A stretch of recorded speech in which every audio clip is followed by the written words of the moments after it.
Skeens, of course, opened. Now, at BetMGM, he opened at 125 to 1 to win the Cy Young. I know there are some shops he was 200 to 1 at some point. He is now, actually, that says 10. I'll even go a little bit further to you, Scotty, when I put up the next board. He has actually gotten to 9 to 1 now to win the Cy Young. So Skeens has gone from anywhere from 125 to 200 all the way down to 9 to 1 and is the third choice at BetMGM. Sales 125, Wheeler's 150, and Skeens at 9 are the top three for the National League right now on the odds board. Well, we'll see how Wheeler's back holds up in August and September into the playoffs. If he does nothing in August and September, he won't win the Cy Young. I'll say that Skeens will pass him in short order. What do you like? The weight of a guy that's 12-3 with a low 2 ERA, or do you like a guy that's undefeated 6-0 with a low 2 ERA that strikes out 10 guys every time he pitches? I am telling you, this is going to be a 2-horse race. This is Sale against Skeens the rest of the way. Skeens' power move is getting the nod to start the All-Star game. That will help him with Cy Young vote getters, right? Like, they're going to be out there realizing, seeing this is a guy that is taking over Major League Baseball as we speak. People have already been down the Chris Sale road.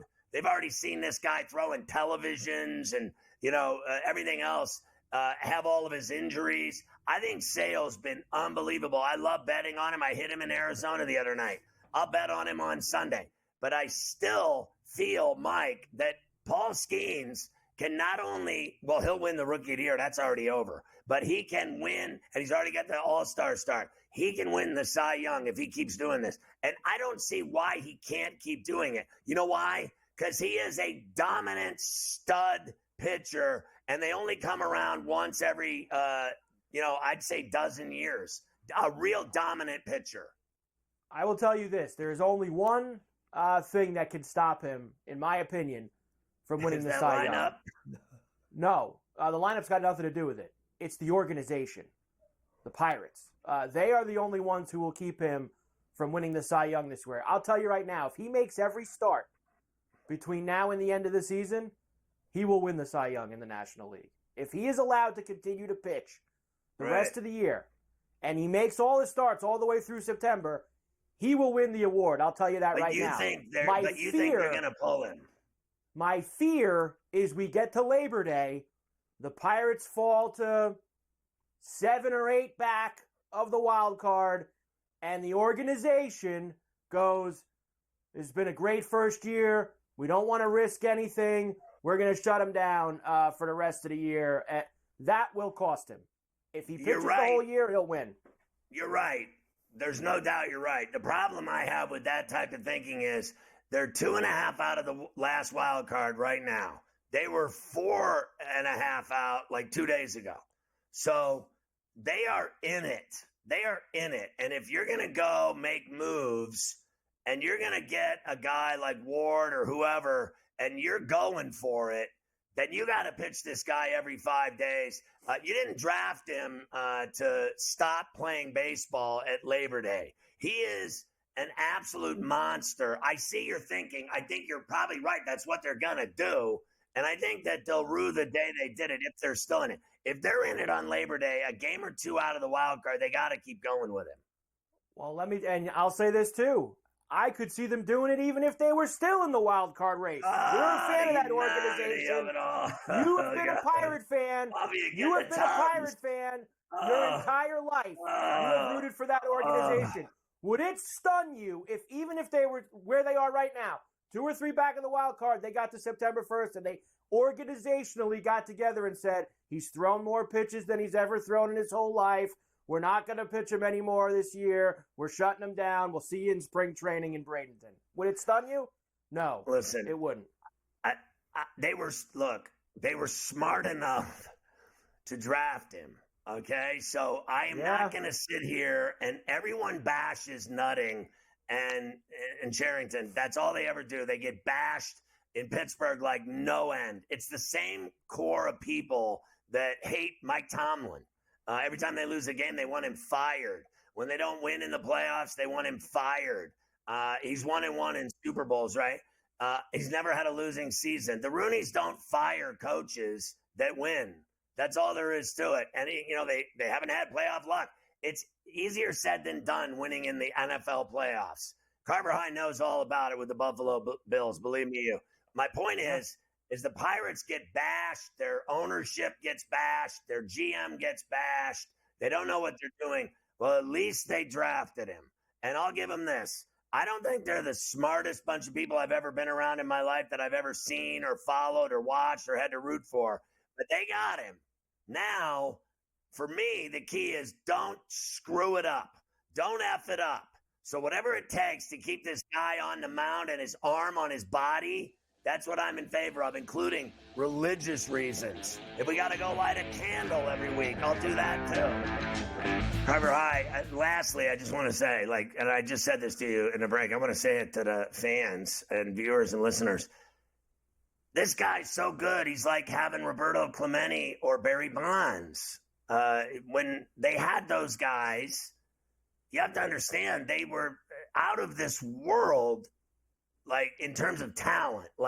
Watching Roberto Clemente play every day was like watching Joe DiMaggio play. Watching Barry Bonds was like watching Willie Mays. That's just all there is to it. This guy is that good. Literally, I don't care. I mean, I love the Pirates, and I care every day what they do. But I really don't care the 4 other days that he's not pitching. The day he pitches is Skeens Day. It is time to focus on the Pirate game no matter what. Every time he pitches, I watch.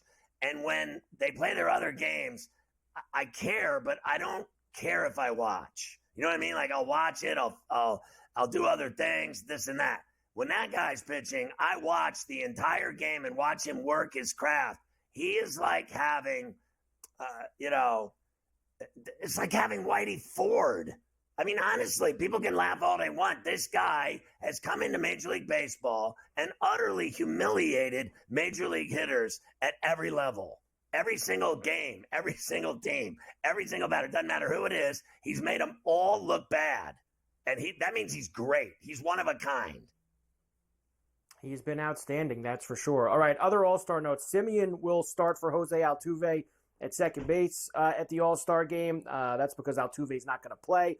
Will Castro from the Twins will take Altuve's place on the roster. Santander will replace Kyle Tucker, who's been on the IL for weeks, on the AL roster. Max Scherzer says he will not waive his trade clause at the deadline. He says, no, I'm staying in Texas. You're not moving me. And more teams are getting in on the Jazz Chisholm sweepstakes, Scotty. We said the Phillies yesterday. The Yankees and the Mariners are also in the mix for Jazz, who hit a home run last night for the Marlins, by the way. Deep shot into the right field seats. So he's starting to get very hot himself. I wanted to give you this because I know this really hasn't been on our radar. Did you know that this weekend is also the Major League Baseball draft, where, of course, last year, the guy we've been talking about, Paul Skenes, went number 1. Well, this year, Scotty, the Guardians were the winners of the draft lottery back in December. So the MLB does the draft lottery now, as you know. Guardians moved up 9 spots to get the top pick, where Travis Bazzana is the favorite, minus 140 to go first. He is a second baseman. J.J. Weatherholt, plus 165, and on and on and on. I'll tell you this, Scotty.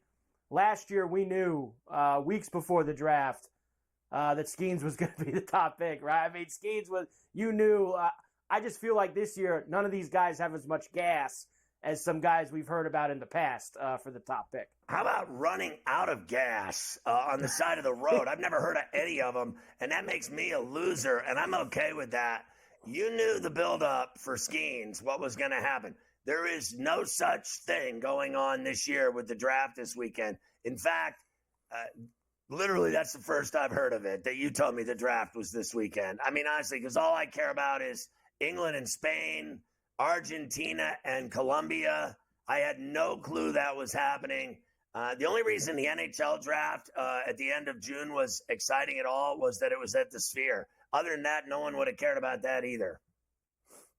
Nobody would have cared about that either. You're absolutely right about that. So that takes place. They have now tied the draft into All-Star Weekend, which is why that is going on this week. So good luck and God bless to all the kids who will be involved. All right. Where is it? Are they having it in Arlington? Are they having it down in Texas?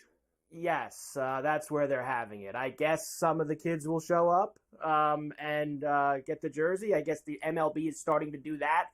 Like everyone wants to be like the NFL now with their draft, and the NHL. Now we have the NBA doing 2 nights. Major League Baseball split it up into a bunch of nights. But they do a lot of rounds. Baseball, that's a lot of rounds. The NBA tonight was terrible. It was terrible. The second day was at 4:00, and that's all you need to know. That they're going to change that. They tried to be the NFL, and they swung and missed. Okay, starting at 4:00 on the second day is like a nightmare. What a stupid move that was. They did that because of the presidential debate. Silver says next year it will be in prime time. The second round at 8 o'clock at night. And how did that debate go? That was the abortion of the century, that debate. It was the worst thing that ever happened to America.